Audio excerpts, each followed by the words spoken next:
নমস্কার, সুরজিৎ মান্না ক্রিয়েশনস চ্যানেলের পক্ষ থেকে তোমাদের সবাইকে সুস্বাগতম। আশা করি তোমরা সকলে ভালো এবং সুস্থ আছো।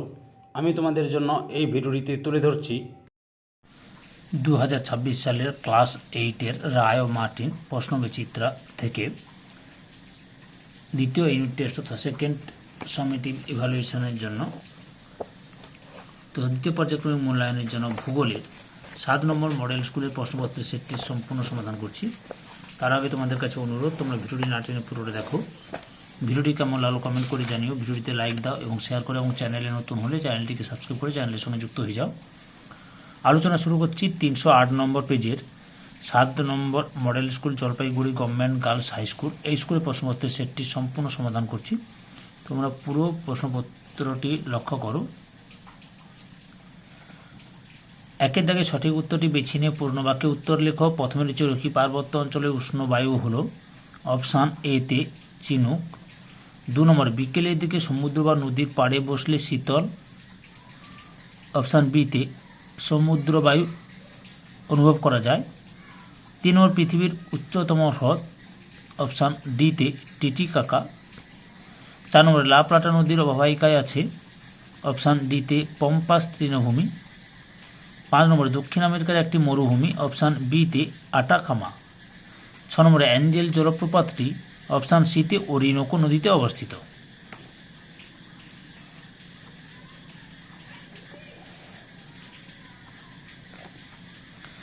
দুই দাগে পূর্ণ বাক্যে উত্তর দাও। প্রথমে রয়েছে স্লিট কি। এই প্রশ্নের উত্তরটি তোমরা পাঠ্য বইয়ের 45 নম্বর পেজে পেয়ে যাবে। স্লিট কি দেখাচ্ছি তোমাদের,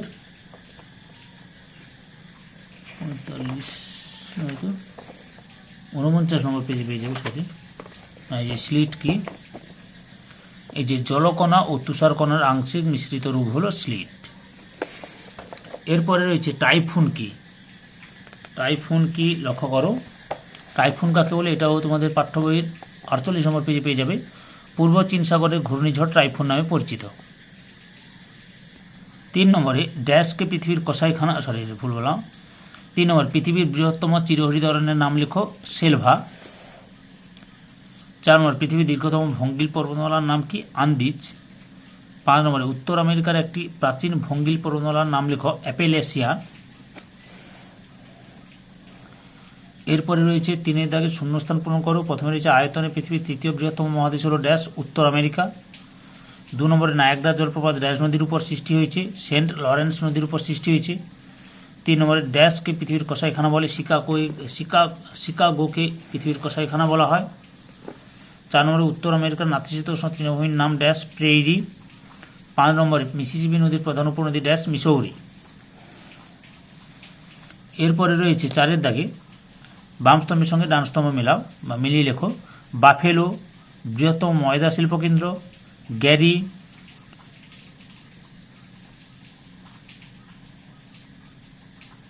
লোহ ইস্পাত শিল্পের রাজধানী, ডেট্রয়েট বৃহত্তম মোটর গাড়ি নির্মাণ কেন্দ্র, উইসকনসিন ডেয়ারি শিল্পের কেন্দ্র। এবার 5 দাগে যে কোনো 4টি প্রশ্নের সংক্ষিপ্ত উত্তর দাও। প্রথম হচ্ছে আপেক্ষিক আর্দ্রতা বলতে কি বুঝো।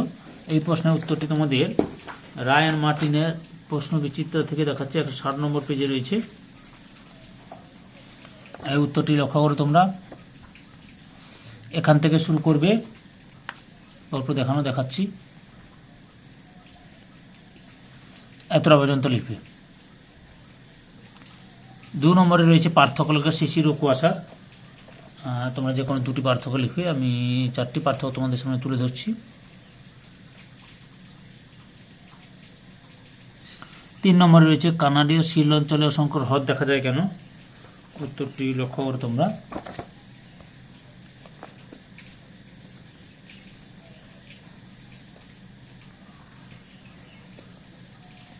এই যে এখান থেকে শুরু করবে,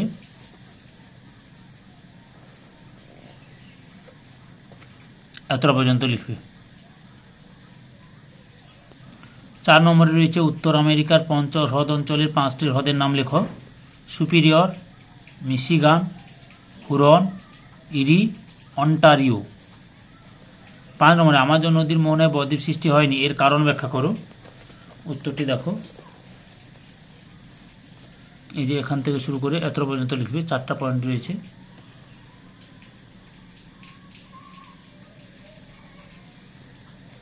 6 নম্বরে রয়েছে 22 ব্যালটের সূত্রটি লেখো। উত্তরটি দেখো, 22 ব্যালটের সূত্রটি এই যে এখান থেকে শুরু করে এত পর্যন্ত লিখবে।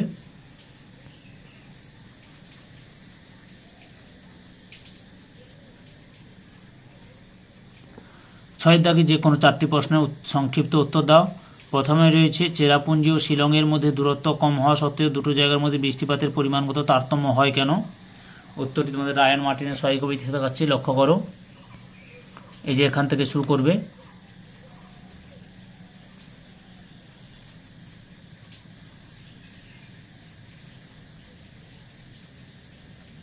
এতটা পর্যন্ত লিখবে।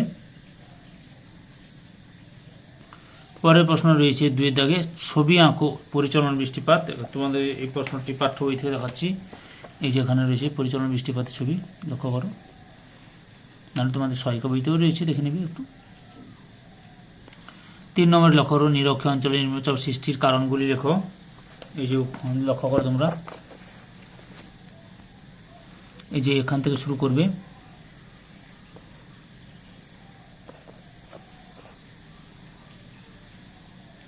এতটা পর্যন্ত লিখবে। 4 নম্বরে রয়েছে চিত্রসহ অ্যানাবেটিক ও ক্যাটাবেটিক বায়ুর পার্থক্য লেখো।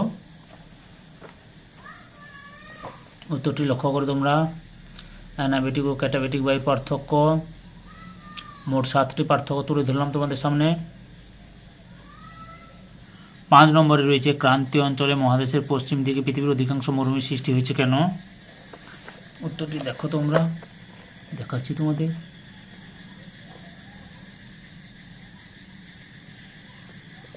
এই যে এখান থেকে শুরু করবে,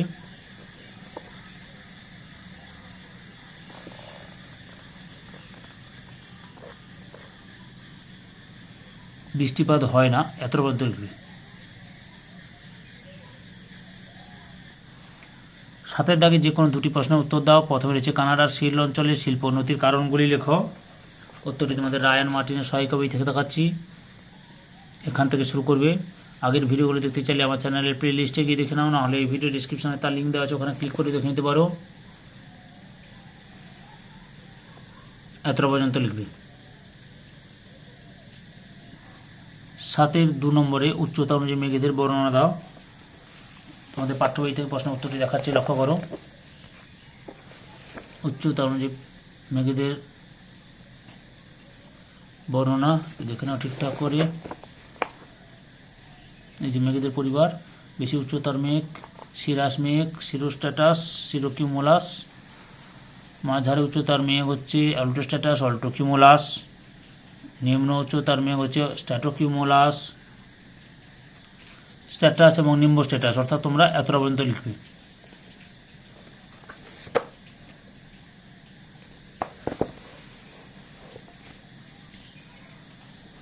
পরের প্রশ্ন 3 নম্বরে রয়েছে পৃথিবীর বায়ুচাপ বলয়গুলি এঁকে নিয়ত বায়ু প্রবাহ সমূহ চিহ্নিত করো।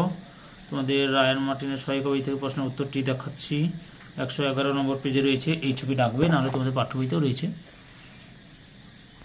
এই ছবি ডাকবে, সুন্দর করে এই ছবি ডাকবে, লিখবে। 4 নম্বরে রয়েছে দক্ষিণ আমেরিকার জলবায়ুর বৈচিত্র্যের কারণগুলি লেখো। উত্তরটি পরপর দেখো, দেখাচ্ছি তোমাদের। এই যে এখান থেকে শুরু করবে, পরপর দেখে নাও।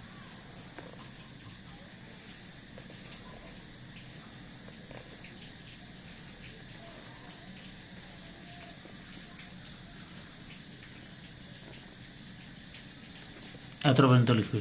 ধৈর্য সহকারে সম্পূর্ণ ভিডিওটি দেখার জন্য তোমাদের সবাইকে অসংখ্য অসংখ্য ধন্যবাদ। আজকে এই পর্যন্ত, পরবর্তী ভিডিওতে আবার দেখাবে। Tata, bye bye.